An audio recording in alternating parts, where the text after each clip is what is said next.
Donc, on va faire une petite séance de travail.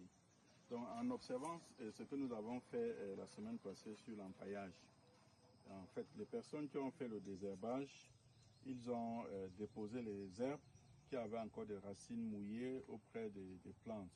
Vous voyez qu'en une semaine, ces plantes-là, ces herbes-là commencent à pousser. Si vous regardez bien, donc si on ne change pas cette stratégie d'ici la semaine prochaine ou prochaine, dans un mois, on aura encore besoin de désherber et ça va augmenter significativement le coût de production. C'est ce que vous voyez ici dans cette image-là. Mais je vais vous montrer une autre. Donc, ici, on a un peu réussi. Ça, c'était une très vieille planche qui est en train de bouger. On espère qu'elle va survivre. Mais l'empaillage a réussi. Par contre, vous voyez, ici, c'est le même problème. Vous voyez, on a empaillé avec les feuilles. Dès qu'on a désherbé, on les a déposés. Il n'empêche pas, parce que comme j'ai dit la semaine passée, l'empaillage a deux. J'ai fait une erreur, ce n'était pas deux, c'est trois rôles. Le premier rôle, c'est de créer, n'est-ce pas, c'est d'empêcher le dessèchement autour des plantes en saison sèche. Le second rôle, c'est de constituer le fumier pour l'année qui suit.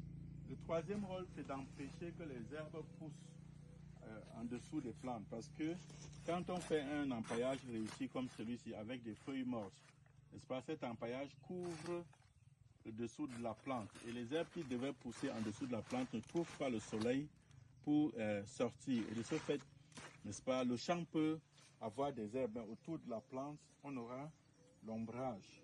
Et on n'aura pas aussi les herbes parce que les herbes qui devaient pousser en dessous de la planche, de la plante n'ont pas poussé. Donc si vous voyez aussi ici, c'est le même avantage. Vous voyez ici, l'empaillage a été réussi avec les feuilles mortes de bananier. Il n'y a aucune herbe qui pousse là. Mais par contre ici, vous voyez les herbes qui poussent partout. Ici, vous voyez déjà, ça fait un temps, vous voyez les herbes qui poussent ici. Vous voyez. Donc pour faire l'empaillage, il faut utiliser les feuilles mortes pour bénéficier des trois rôles de l'empaillage. Le premier, je le répète, n'est-ce pas, c'est d'empêcher la déshydratation autour de la plante pendant la saison sèche. Le second, c'est de constituer de l'engrais pour l'année, l'engrais naturel pour l'année qui suivra. Et le troisième, c'est d'empêcher que les herbes poussent autour de la plante et créent de la compétition par rapport aux nutriments qui sont mis à disposition de la plante. Merci. Merci beaucoup.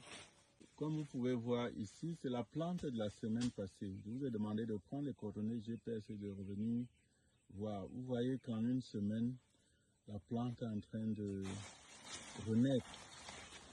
En fait, il y a une renaissance quasi spectaculaire. La plante est passée d'une plante sans feuilles à trois branches vertes avec celle du milieu encore un peu jaune. Ça va aller.